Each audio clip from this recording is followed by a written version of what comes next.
आप देख रहे हैं पीली पगड़ी में सफेद दाढ़ी में, ये हैं चढ़ूनी जो बीच में बैठे हैं। ये किसानों का अपने आप को किसानों का नेता बताते हैं। वोट आता है 1170 और ये देश के किसानों का भविष्य तय करते हैं। इसी तरह से राकेश टिकैत को भी एक इकोसिस्टम किसानों का सबसे बड़ा नेता बताता है। लेकिन जब ऐसे नेता चुनाव में उतरते हैं तब उनकी असल पोल खुलती है। राकेश टिकैत 2 बार चुनाव लड़े, एक बार 2007 में, एक बार 2014 में। 2014 में लोकसभा चुनाव लड़े थे आरएलडी के टिकट से, यूपी की अमरोहा सीट पर। राकेश टिकैत को कितना वोट आया था पता है? 9,539, 10,000 वोट नहीं आया था राकेश टिकैत को, और वोट शेयर था 0.9%, 1% वोट नहीं मिला था चौथे पोजीशन पे। 2007 में लड़े थे चुनाव, तब भी 9,095 वोट आया था, छठे पोजीशन पे थे। 10,000 वोट नहीं आता राकेश टिकैत को चुनाव लड़ते हैं तो। अब बक्कल उतारने की बात करते हैं। हरियाणा के चुनाव में राहुल गांधी ने जलेबी को भी मुद्दा बना दिया।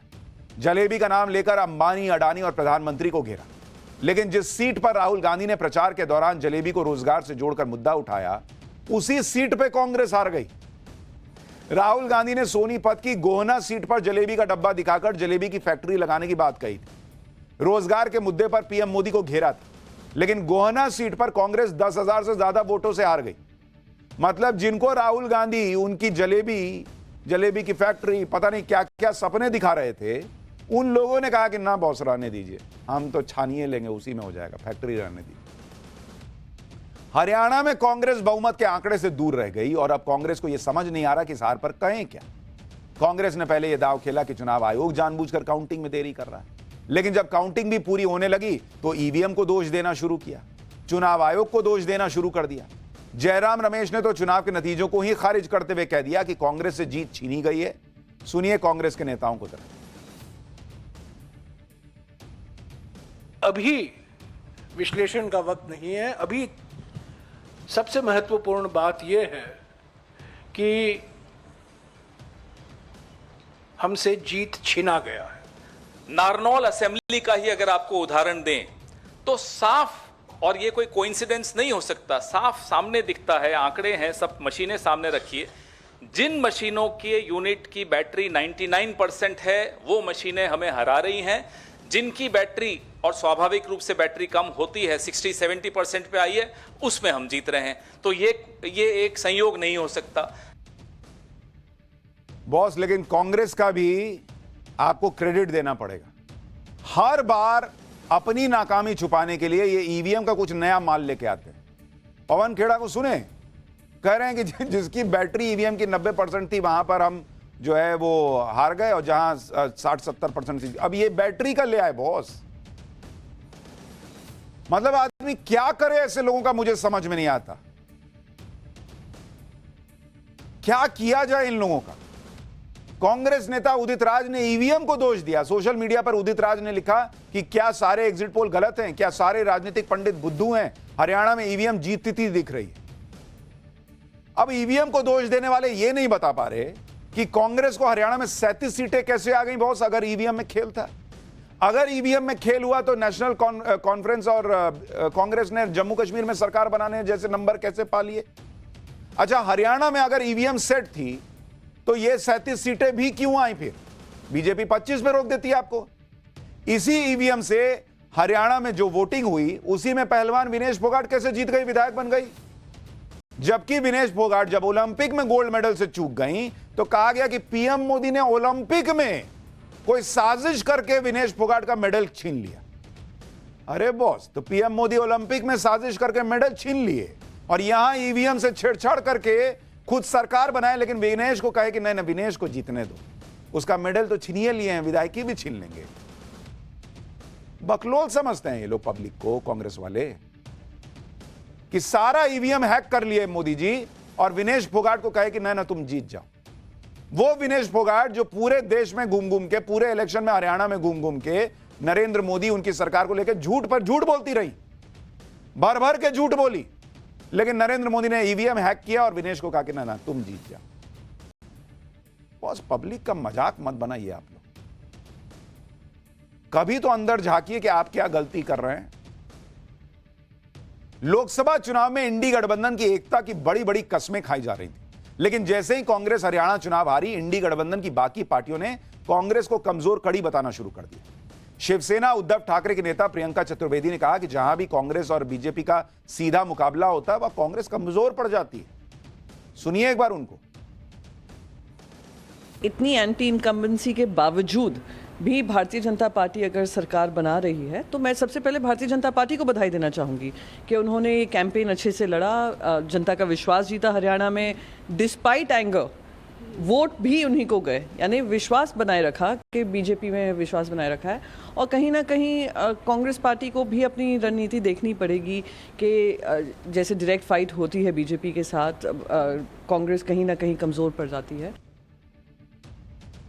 अच्छा, जो सहयोगी पार्टियां हैं वो कांग्रेस को कह रही हैं कि तुम पढ़ नहीं रहे हो ढंग से इसलिए फेल हो रहे हो, लेकिन कांग्रेस कभी पेन को दोष देगी, कभी रबर को, कभी पेंसिल को, कभी पन्ना ठीक नहीं है, कभी पीठ में खुजली हो रही है, कभी नहा के नहीं आए, कभी कुछ हो गया, कभी कुछ हो गया, कभी एग्जाम पेपर मोदी जी ने सेट नहीं किया ढंग से, क्या क्या कुछ भी। हरियाणा में कांग्रेस को जिस तरह झटका लगा है उस पर सोशल मीडिया पर कांग्रेस का मजाक भी बन रहा है, मीम्स वायरल हो रहे हैं। जैसे इस तस्वीर में राहुल गांधी को जलेबी की एक फैक्ट्री में दिखाया गया है जिसमें एक तरफ से जलेबी डाली जा रही है और दूसरी तरफ से उस जलेबी पर कमल का फूल बनकर निकल रहा है। यानी हरियाणा में जलेबी का जो चैप्टर कांग्रेस ने शुरू किया उसका असली रिटर्न बीजेपी को मिला। पब्लिक मजाक बना रही है बॉस, मजाक बन के रह गए हैं आप लोग। ईवीएम ईवीएम ईवीएम कर रहे हैं। एक और मीम देखिए, इसे एआई की तकनीक की मदद से पीएम मोदी को जलेबी खाते हुए दिखाया गया है। इसमें नीचे लिखा है हेलो फ्रेंड्स जलेबी खा लो, मतलब यहां भी कांग्रेस का मजाक बनाया जा रहा है। वो नहीं है हेलो फ्रेंड्स चाय पी लो, एक बड़ा वायरल हुआ था वीडियो, उसी तरह से हेलो फ्रेंड्स जलेबी खा लो। इस एक और तस्वीर देखिए, इस तस्वीर में हरियाणा के पूर्व सीएम भूपेंद्र हुड्डा को दिखाया गया है। मध्य प्रदेश के पूर्व सीएम दिग्विजय सिंह से बात कर रहे हैं और इसमें लिखा है कि ऐसी सरकार चलाई कि अभी तक एंटी इनकम्बेंसी है। और ये दोनों कांग्रेस के कद्दावर नेता हैं, लेकिन अपने अपने राज्यों में कांग्रेस को 5 साल तक सत्ता दिलवाने में कामयाब नहीं हो पाए। एक और वीडियो देखिए, इसमें एक बुलेट दौड़ाते हुए एक लड़के के चेहरे पर राहुल गांधी की तस्वीर लगा दी गई है। फिर अचानक बुलेट को एक स्कूटी सवार ने पीछे छोड़ दिया, स्कूटी सवार पर पीएम मोदी का चेहरा लगा दिया गया। इस बार कांग्रेस को बहुत उम्मीद थी कि हरियाणा में उनकी सरकार बन जाएगी, लेकिन बीजेपी के अंडर करंट ने कांग्रेस को ऐसा झटका दिया कि पूरे देश में हलचल मच गई। हरियाणा के नतीजों ने पूरे देश को हैरान कर दिया, लेकिन हरियाणा में बीजेपी की जीत की नींव कैसे रखी गई, अब आपको वो बताता हूं। हरियाणा विधानसभा चुनाव के लिए बीजेपी का प्रचार हिंदुत्व और हिंदू एकता पर केंद्रित था। उत्तर प्रदेश के मुख्यमंत्री योगी आदित्यनाथ ने हिंदू एकता की बात जोर शोर से करनी शुरू की। पीएम मोदी ने भी अपनी रैलियों में हिंदुओं से एकजुट रहने की अपील की, हिंदुओं को एकता की कीमत बताई और नतीजा सामने है। हरियाणा में हिंदू एकता का दांव बीजेपी के लिए काम कर गया। बीजेपी के 2 सबसे बड़े चेहरों पीएम मोदी और सीएम योगी ने हरियाणा में हिंदुत्व का ऐसा डंका बजाया जिसकी गूंज से कांग्रेस पस्त हो गई। आप खुद देखिए, हिंदू एकता की बुनियाद पर बीजेपी हरियाणा में हिंदू वोट को कंसोलिडेट करके जीती है। हिंदू बटेंगे तो कटेंगे का नारा काम कर गया। पीएम मोदी की अपील का असर हुआ, कांग्रेस की जाति वाली राजनीति फेल हुई। हिंदू एकता के आगे जाति जनगणना बेअसर रहा। जम्मू में भी हिंदू एकता से बीजेपी को फायदा हुआ और जम्मू रीजन में हिंदू एकजुट हुए और बीजेपी को वहां पर भर भर के सीटें आई। हिंदुओं के लिए जो हिमाचल प्रदेश में हिंदू एकता देखने को मिली थी वो भी शायद काम कर गई। लोगों को लगा कि अगर हिमाचल में ऐसा हो सकता है तो हरियाणा में क्यों नहीं, जम्मू में क्यों नहीं। हरियाणा और जम्मू कश्मीर के नतीजे साबित करते हैं कि जब भी बीजेपी खुलकर हिंदुत्व की पिच पर खेलती है उसे फायदा ही होता है। लोकसभा चुनाव में उम्मीद के हिसाब से सीट नहीं मिलने पर बीजेपी ने आत्ममंथन किया। बीजेपी की राजनीति का केंद्र हिंदुत्व है और हरियाणा विधानसभा चुनाव में बीजेपी ने हिंदुत्व का मुद्दा जोर शोर से उठाया। सबसे पहले योगी आदित्यनाथ ने हिंदुओं को सीधा संदेश दिया, हिंदुओं को एकजुट रहने के लिए कहा। बटोगे तो कटोगे का नारा हरियाणा में बहुत पॉपुलर हुआ। योगी के साथ ही पीएम मोदी ने भी हिंदुत्व की राजनीति को नई धार दी और उनका भी जो बयान था वो लोगों तक पहुंचा, उनके दिलों तक पहुंचा। एक बार सुनिए वो बयान। कांग्रेस और उसके साथियों का एक ही मिशन है, समाज को बांटो, लोगों को बांटो और सत्ता पर कब्जा करो। इसलिए हमें अतीत से सबक लेना है। हमें हमारी एकता को ही देश की ढाल बनाना है। हमें याद रखना है, अगर हम बटेंगे तो बांटने वाले महफिल सजाएंगे। हमें कांग्रेस और महाअघाड़ी वालों के मंसूबों को कामयाब नहीं होने देना है। बटेंगे तो कटेंगे।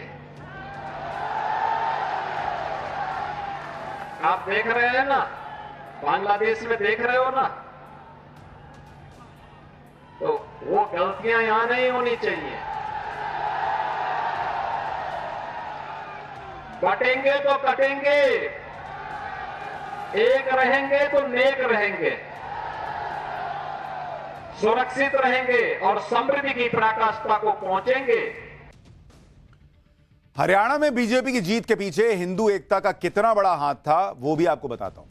लोकसभा चुनाव की तरह कांग्रेस ने हरियाणा विधानसभा में भी जाति वाला कार्ड खेला। राहुल गांधी ने जमकर आरक्षण और जातिगत जनगणना का मुद्दा उठाया।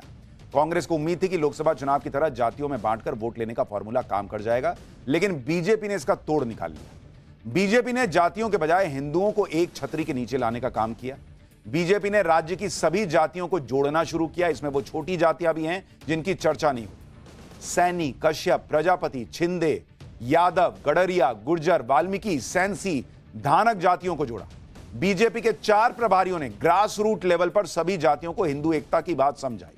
सभी वर्गों के स्थानीय नेताओं के साथ बीजेपी ने बात की, उनकी नाराजगी दूर करने की कोशिश की। बीजेपी ने उत्तर से लेकर दक्षिण हरियाणा तक सभी को साधने के लिए कैंपेन चलाया, जबकि कांग्रेस जाट प्लस मुस्लिम वोट बैंक की राजनीति ही करती रही। इससे कांग्रेस को यह नुकसान हुआ कि कई जाट बहुल सीटों पर भी बीजेपी को जीत मिली। लोकसभा चुनाव के बाद बीजेपी ने अपनी रणनीति बदली और कमियों को स्वीकार किया। कांग्रेस की तरह डिनायल मोड में नहीं गई बीजेपी। स्थानीय नेताओं और कार्यकर्ताओं से राय ली गई। बीजेपी ने हिंदुत्व की डोर से हरियाणा के मतदाताओं को एकजुट किया और जीत हासिल की। हरियाणा की ही तरह जम्मू में भी हिंदू एकजुट हुए तो उसका असर चुनावी नतीजों में दिखाई दिया। जम्मू में विधानसभा की 43 सीटें, जम्मू में बीजेपी ने 29 सीटें जीत ली। कश्मीर में विधानसभा की 47 सीटें हैं। कश्मीर में बीजेपी का खाता तक नहीं खुला। जम्मू में बीजेपी की बम और कश्मीर में खाता नहीं खुलने की वजह हिंदू और मुस्लिम वोटों का कंसोलिडेशन है। जम्मू में पीएम मोदी ने जमकर प्रचार किया था। पीएम मोदी की रैलियों का हिंदू मतदाताओं पर असर हुआ। बीजेपी ने जम्मू के लिए अलग रणनीति बनाई। जम्मू में हिंदू आबादी के बारे में आपको बताता हूं। कठुआ में हिंदू आबादी 87%, सांबा में हिंदू आबादी 86%, उधमपुर में 88%, किश्तवाड़, डोडा और राजौरी में हिंदू आबादी 35 से 45%। इन जिलों की 24 सीटों में से बीजेपी ने 22 सीटें जीती हैं, यानी हिंदू बहुल सीटों पर बीजेपी को जीत मिली। मुस्लिम बहुल इलाकों में नेशनल कॉन्फ्रेंस जीत गई। जम्मू के बाकी जिलों में भी हिंदुओं की ठीक ठाक आबादी है। हिंदू मतदाताओं के एकजुट होने का असर यह हुआ कि जम्मू में बीजेपी ने 29 सीटें अपने नाम कर ली। जम्मू कश्मीर में ही वैष्णो देवी विधानसभा सीट भी है, जहां बीजेपी को जीत मिली है। जिस तरह लोकसभा चुनाव में बीजेपी को अयोध्या में हार मिली थी, उसके बाद बीजेपी के हिंदुत्व वाले नैरेटिव को धक्का लगा था। लेकिन वैष्णो देवी सीट पर बीजेपी जीत गई और सोशल मीडिया पर लोग लिखने लगे कि कम से कम माता वैष्णो देवी का आशीर्वाद तो मिला, वरना अयोध्या वालों ने तो कांड ही किया था। जम्मू और कश्मीर दोनों ही क्षेत्रों में बीजेपी के प्रदर्शन के पीछे हिंदू और मुस्लिम वोटर्स का एकजुट हो जाना दिखता है। जम्मू में बीजेपी को 45.25% वोट मिले, लेकिन कश्मीर में बीजेपी को मात्र 2.2% वोट मिले। 90% से ज्यादा हिंदू आबादी वाली 24 सीटों में 22 सीटें बीजेपी ने जीती और 54% से ज्यादा वोट बीजेपी को मिला। 90% से ज्यादा मुस्लिम आबादी वाली सीटों में बीजेपी का खाता तक नहीं खुला और वोट सिर्फ 4% मिला। यानी हिसाब क्लियर है कि जहां जहां मुस्लिम बहुल इलाके हैं वहां बीजेपी को वोट नहीं मिला कश्मीर में, चाहे उसने मुसलमान कैंडिडेट ही क्यों नहीं उतारा। अच्छा, कश्मीर में इतना चेंज आने के बाद मुसलमान ने बीजेपी को वोट नहीं किया। हमने आपको आंकड़े दिखाए हैं कि कश्मीर में इतनी शांति आई कि कश्मीर में रिकॉर्ड टूरिज्म जो है वो बढ़ा है। रिकॉर्ड टूरिस्ट आ रहे हैं। वो पैसा टूरिज्म से आम लोगों की जेब में गया है कश्मीर के। उसके बावजूद नरेंद्र मोदी के नाम पर वोट नहीं किया, बीजेपी के नाम पर वोट नहीं किया कश्मीर के मुसलमानों ने। जबकि लोकसभा चुनाव से अब तक इंडी गठबंधन यह नैरेटिव सेट करने में लगा रहा कि बीजेपी और संघ में सब कुछ ठीक नहीं चल रहा। इंडी गठबंधन लगातार यह ढोल पीटता रहा कि लोकसभा चुनाव में बीजेपी के प्रदर्शन पर इसका असर दिखा, लेकिन हरियाणा चुनाव के नतीजों ने इंडी गठबंधन के इस नैरेटिव को भी खत्म कर दिया कि बीजेपी और संघ में नहीं बन रही, और इसके साथ ही भविष्य के लिए भी इंडी गठबंधन की टेंशन बढ़ा दी, क्योंकि हरियाणा विधानसभा चुनाव तो आरएसएस के प्लान का सिर्फ ट्रेलर है। संघ ने तो 2029 की पिक्चर भी तैयार कर ली है। इस आरएसएस की इस पिक्चर के बारे में आगे बताऊंगा। पहले देखिए आरएसएस लोकसभा चुनाव के बाद सिर्फ 4 महीने में कैसे हरियाणा में पूरा गेम बदलने में बीजेपी के साथ काम करती रही। हरियाणा के विधानसभा चुनाव में बीजेपी ने जिस तरह जीत की हैट्रिक मारी है, इसके पीछे संघ की मेहनत को नजरअंदाज नहीं किया जा सकता, क्योंकि हरियाणा चुनाव में आज वो हुआ जिसकी उम्मीद किसी को नहीं। संघ की भूमिका क्या रही, कैसे संघ जमीन पर 4 महीने से काम करता रहा, अब उसके बारे में सुनिए। आरएसएस ने हरियाणा में पिछले 4 महीनों में 16,000 छोटी छोटी सभाएं की। 4 महीने में 16,000 सभाएं। 1 सितंबर को सिर्फ एक दिन में हरियाणा के सभी 22 जिलों में संघ की 22 बैठकें हुई। फिर 7 से 9 सितंबर तक हरियाणा के हर विधानसभा क्षेत्र में आरएसएस के वरिष्ठ पदाधिकारियों की मौजूदगी में बैठकें हुई। कुल 3 दिन में 90 बैठकें हुई। इस बार आरएसएस ने अपने पारंपरिक तरीके से काम शुरू किया, जिसके तहत संघ के कार्यकर्ता करीब 6,000 गांवों में घर घर पहुंचे और छोटे कस्बों में भी सार्वजनिक जगहों पर केंद्र और राज्य सरकार की नीतियों की जानकारी लोगों तक पहुंचाई। आरएसएस ने हरियाणा में उन तमाम सीटों का दौरा किया जहां लोकसभा चुनाव में बीजेपी का प्रदर्शन कमजोर रहा। लोकसभा चुनाव में आरएसएस और बीजेपी के बीच तालमेल में कमी के सवाल उठे थे, लेकिन हरियाणा चुनाव में इस कमी को दुरुस्त कर लिया गया। राज्य में विधानसभा चुनाव से पहले संघ और बीजेपी के बीच संगठन स्तर की कई बैठकें हुई। इन बैठकों में कैंडिडेट्स के सिलेक्शन से लेकर बूथ स्तर के माइक्रो मैनेजमेंट पर मंथन किया गया।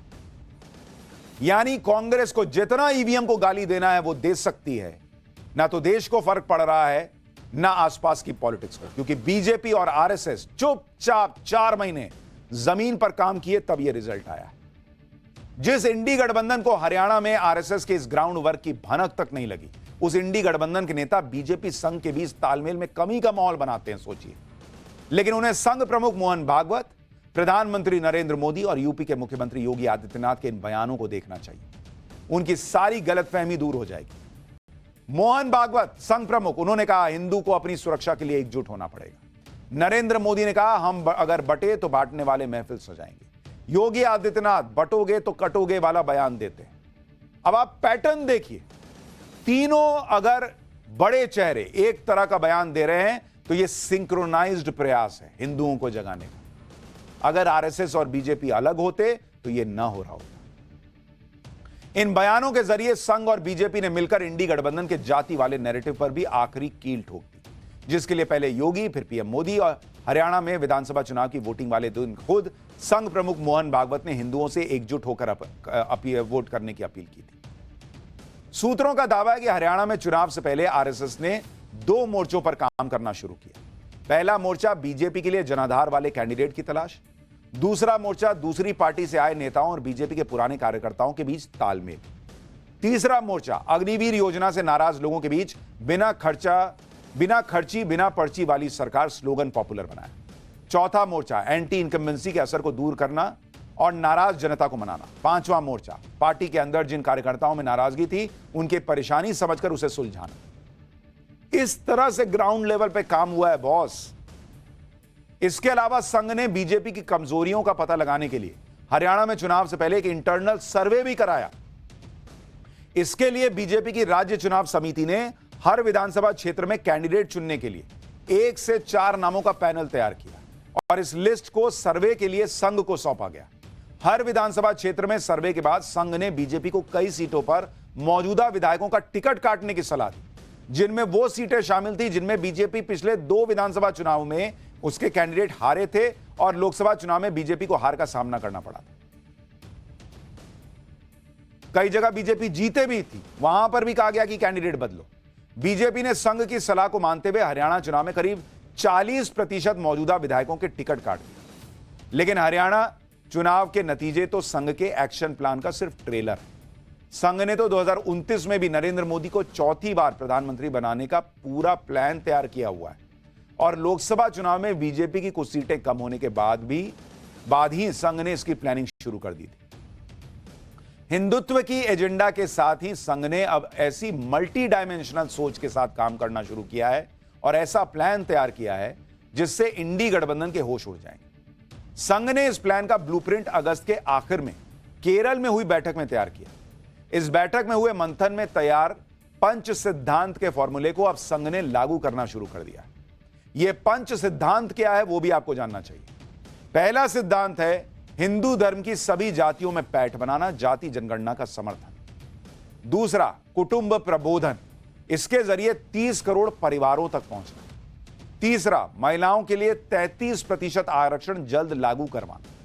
चौथा, संघ की छत्रछाया तले काम करेगी बीजेपी। और पांचवा, संघ और सरकार बेहतर तालमेल के साथ काम करें, यह प्रयास करना। संघ का यह प्लान किस तरह इंडी गठबंधन के होश उड़ा सकता है, इसके लिए संघ की ताकत समझना जरूरी है। दरअसल राष्ट्रीय स्वयंसेवक संघ अगर कोई प्लान बनाता है तो उसे जमीन पर भी उतारता है। संघ की ताकत यही है कि वो जमीन पर काम करता है, चुपचाप काम करता है। आपको आरएसएस के नेटवर्क के बारे में बताता हूं जिसके जरिए संघ अपने मेगा प्लान को एग्जीक्यूट करता है। देश में हर दिन 61,000 शाखाएं लगती हैं। संघ की करीब 21,000 साप्ताहिक बैठक होती है। संघ के 12,000 विद्या भारती स्कूल चलते हैं जिसमें 32 लाख बच्चे पढ़ते हैं। 27 राज्यों में गरीब बच्चों के लिए 6,000 एकल विद्यालय चल रहे हैं। आदिवासियों के लिए संघ के 10,480 स्कूल हैं जिनमें 18 लाख छात्र पढ़ते हैं। वनवासी कल्याण आश्रम के जरिए संघ देश के 323 जिलों के 52,000 गांवों में सेवा करता है। संघ के सेवा भारती के 5,000 हेल्थ केयर सेंटर हैं जहां जरूरतमंदों की मदद की जाती है। यानी पूरे देश में संघ का मजबूत नेटवर्क है और अपने इसी नेटवर्क के दम पर संघ ने पीएम मोदी और बीजेपी के लिए मेगा प्लान तैयार किया, जिसका ट्रेलर संघ ने हरियाणा विधानसभा चुनाव में इंडी गठबंधन को दिखा दिया। यह आरएसएस के एक्टिव होने का असर भी है कि हरियाणा चुनाव में राहुल गांधी ये कहते सुनाई दिए कि आजकल उन्हें हर जगह आरएसएस के कार्यकर्ता नजर आते हैं। सुनिए राहुल गांधी ने क्या कहा था।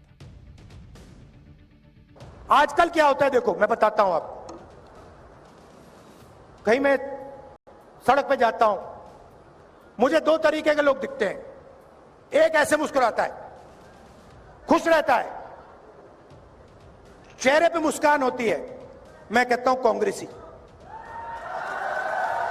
और एक मुझे ऐसे दिखता है, मैं कहता हूं आरएसएस। ये छुपनी बातें, ये कभी कभी आ जाते हैं पार्टी में, बेस बदल के आ जाते हैं, मैं बस देखता हूं इनको। आरएसएस। राहुल गांधी ये सोच ही नहीं पाए कि संघ के कार्यकर्ता इतना दिख क्यों रहे हैं। वो समझ नहीं पाए हवा किस तरफ बह रही।